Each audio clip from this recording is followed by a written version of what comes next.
So two experts look at the same data. One screams buy, the other sell. How is that even possible? To figure this out, we gave two models the exact same info on the Dow Jones. Let's see what happened. And wow, look at the results. One model, Jesus, says there's an 86% chance the market rises. The other, Milton, says just 31%. That massive gap, it's not a mistake. It's a clash between two totally different ways of seeing the world. On one side, you've got the reactive worldview. And on the other, the proactive one. Let's break them down. Think of it like driving a car, but only looking in your rearview mirror. The past looks crystal clear, right? Problem is that perfect view tells you nothing about the road ahead. And that past view isn't even the full picture. See, the New York market's only open for about a quarter of the day.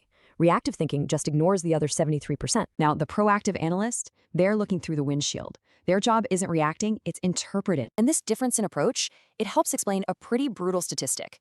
80% of traders lose money. It's not about a lack of information.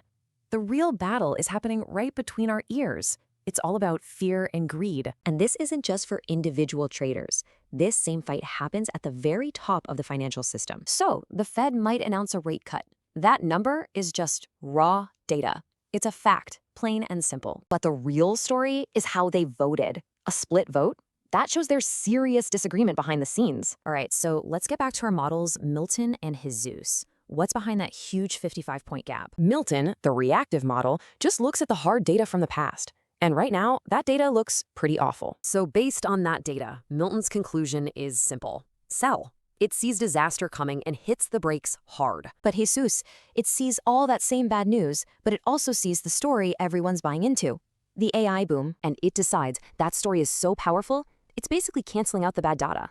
So a rise is very likely. and there you have it, the solution to the paradox. That gap is literally the battle between reality and faith. In other words, the story is beating the arithmetic. The optimistic future is winning against the grim past. So in a world drowning in data, the real edge isn't having more of it. It's reading the stories. Which leaves us with a huge question. Given this massive disconnect, what could possibly break the spell?